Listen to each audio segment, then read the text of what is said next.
आपने बात की, circular debts played a very major role in also even in refineries, you no.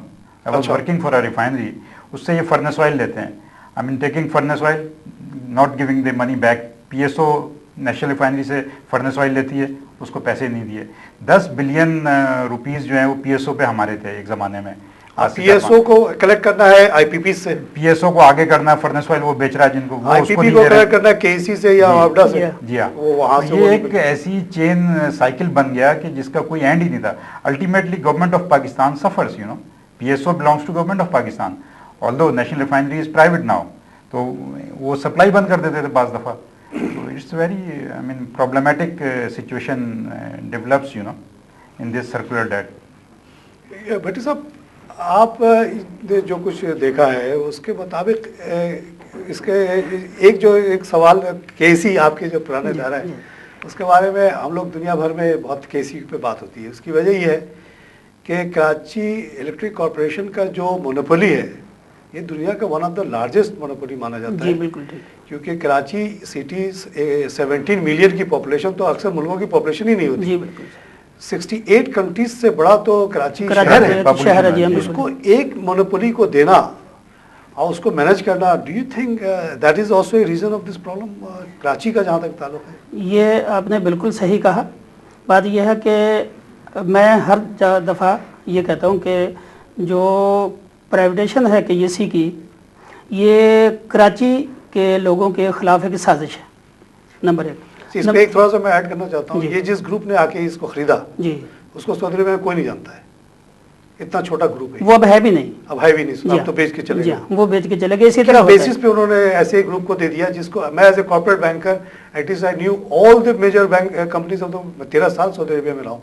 उसका reason यह है कि गवर्नमेंट पाकिस्तान का यूटिलिटी प्राइवेटाइज करने का कोई एक्सपीरियंस नहीं था।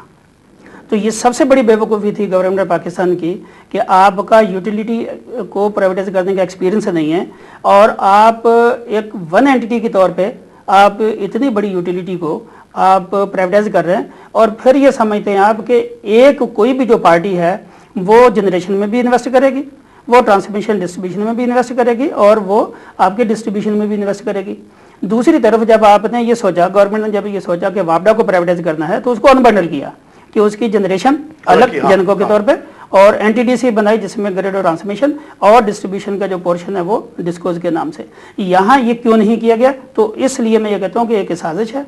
और जो खरीदने वाला था, अब आप ये अंदाजा लगाएं कि पहली बात कि जो इन्होंने जो कंसल्टेंट्स रखे थे, हाँ, प्रॉमिसेस जो किए थे उन्होंने कि हम इतना इन्वेस्ट करेंगे, इतने बड़े जी, लेकिन उससे पहले मैं प्राइवेटाइजेशन के हवाले से बात करता हूँ कि जो थे आपके कंसल्टेंट, उन्होंने ₹1.32 इसकी बेस वैल्यू लगाई और जो इन्होंने बेची वो थी ₹1.65 पर शेयर और 15 पॉइंट समथिंग की जो इन्होंने बेची है केसी।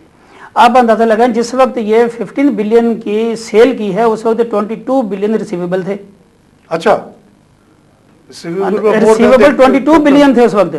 अच्छा। और 15 बिलियन की आप बेच रहे हैं, मतलब कोई बेवकूफ़ी की भी कोई हद होती है। तो अजीब बात है, बता तो इस तरह रिसीवेबल तो समथिंग एस्टैब्लिश्ड है ना। जी जी, बिल्कुल एस्टैब्लिश्ड नहीं है। स्टॉक में आप कह सकते हैं कि भाई स्टॉक की वैल्यू ये दिखाई गई और ₹7.5 का शेयर था। अब उसके बाद जो भी पार्टी आके बैठी वो अपने पैसे निकाले उन्होंने और वो दूसरे को बेच के चले गए। जो यहाँ आपने अक्सर देखा होगा कि यहाँ कोई भी अगर कोई गलत किस्म की प्रॉपर्टी को खरीदता है वो दूसरे को बेच के चला जाता है ताकि वो सेव हो जाए, वो तो सेव हो गए। और दूसरा जो है अब वो अपने आप को अकेले कुल समझते हैं, वो समझते हैं कि हमारी जो मैनेजमेंट है इसको मैनेज कर लेगी। लेकिन अगर इनके आप इंडिकेटर्स देखें तो उस वक्त जो 22 बिलियन थे वो अब 40 बिलियन से ऊपर जा चुके हैं। जो लॉसेस उस वक्त 34% थे वो 40% से ऊपर जा चुके हैं। और जो एक्सपेंसेस उस वक्त टोटल 51 बिलियन थे, at the end of June 2009 ये 103 बिलियन तक चले गए थे। डबल हो गया, ऑलमोस्ट डबल हो गया। जो आपकी जितने भी अब इनकी जो जनरेशन है इस वक्त 1541 मेगावाट इनकी अपनी जनरेशन है केसी की, ठीक है जी। और मैक्सिमम जनरेट कर रहे हैं आजकल 600 से 700 मेगावाट। और जो अब 700 लेते हैं, 600 और 700 के दरमियान फिगर एक है जो कि कभी 610 कभी 650, वापडा से और बाकी गुल अहमद और टपाल से और छोटे छोटे आईपीपी से। इस तरह लेके इनको कोई 300-400 मेगावाट का डेफिसिट रहता है। तो अगर ये अपनी जो जनरेशन है अगर उसको चलाते रहें फर्नेस ऑयल पे, अब इनका जो पिछले साल का जो फर्नेस ऑयल का जो बिल है वो 8 में था 18 बिलियन और 9 में था वो 10 बिलियन। तो फर्नेस ऑयल इन्होंने रिड्यूस किया। अच्छा। और कोशिश इनकी है कि जितनी गैस पे हो सकती है उतनी करें, बाकी नहीं करें। हालांकि जो टैरिफ में जो प्रोविजन है वो ये पास ऑन आइटम है। अच्छा।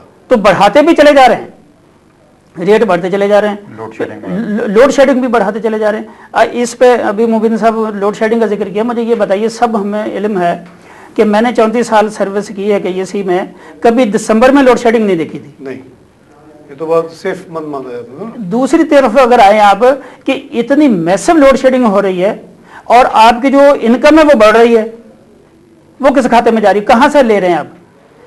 मीनिंग देयर है कि जो लोग चीख रहे हैं वो बिल्कुल सही चीख रहे हैं कि आप एवरेज उनको बिलिंग कर रहे हैं, आप एक्चुअल बिल पे जा ही नहीं रहे। किसी को कहते हैं जी आपने शंट लगाया हुआ है, किसी को कह रहे हैं आपने कुंडा लगाया हुआ है। अगर ऐसी चीज़ें हैं, अगर आपके मीटर या कोई चीज़ ऐसी उसमें कोई चीज़ है तो आपका जो मैनेजमेंट है वो कहाँ की हुई है, उसको चेक करें।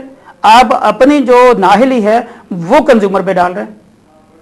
तो ये प्रॉब्लम हो रही है कि पब्लिक पिस रही है, ना गवर्नमेंट देख रही है। कोई भी रेगुलेटर, नेपरा है और गवर्नमेंट ऑफ पाकिस्तान है, जिनके पास डेली रिपोर्ट जाती हैं कि हमने इतनी लोड शेडिंग की है, कुछ नहीं कहता, कुछ नहीं कर रहे, देख भी नहीं रहे, वो पढ़ते तक नहीं है। और सबसे बड़ी बात जो है वो जो मैंने मुख्तलिफ जगहों पे कहा भी है और मुझे उसका नुकसान भी हुआ है कि chief operating officer distribution company है, उसका chief operating officer non engineer है, जिसके ऊपर पाकिस्तान इंजीनियर काउंसिल भी खामोश बैठी हुई, जो कि इंजीनियर काउंसिल एक्ट की खिलाफ वर्जी है। ये इट इज़ अ वायलेशन। होना चाहिए इंजीनियर को, बिल्कुल होना चाहिए। जो भी इंजीनियरिंग प्रोफेशनल वर्क है as per engineer council act उसको इंजीनियर होना चाहिए, और यहाँ जो है वो इंजीनियर नहीं है। और फिर वो कहते हैं जी हम तो बहुत ही हाईली एक्सपर्ट मैनेजमेंट लेके आए हुए हैं।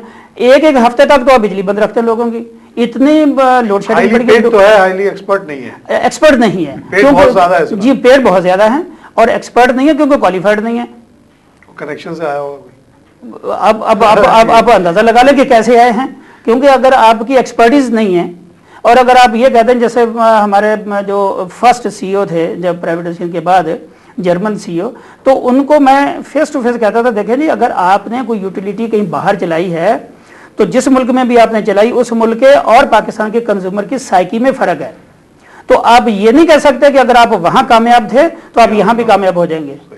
तो ये है प्रॉब्लम कि आपके पास जो मैनेजमेंट है वो इनकम्पिटेंट है, नाहिल है, और जो काम करने वाले एक्चुअल जो लोग हैं उनको पूछते नहीं है। जो सीनियर से उनको हटा दिया हुआ है और जो बाकी हैं जो काम करने वाले उनकी कोई से नहीं है, और उनके ऊपर जूनियर्स जो है वो हाईली पेड ला के बैठा दिए हुए हैं। तो आप कैसे कह सकते हैं कि उनकी एफिशिएंसी है वैसी रहेगी। अच्छा ये बताइए, जो पहले जो ग्रुप आया था उसने जो वादे किए थे इन्वेस्टमेंट के जी वो पूरे किए थे? जी नहीं। और फिर जो दूसरे ग्रुप को दिया गया है जी, वो कौन से लोग हैं और किस कंसिडरेशन? पहला जो ग्रुप था अल जमिया ग्रुप, जी, उनका भी जो एक्चुअल अपना बिजनेस था वो था रियल एस्टेट का। हाँ भट्टी साहब, यहाँ पे मुझे थोड़ा सा एक ब्रेक लेना पड़ता है, ब्रेक के बाद हम बात करते हैं। नाज़रीन, अब हम लेंगे एक छोटा सा ब्रेक के बाद फिर हाजिर होते हैं।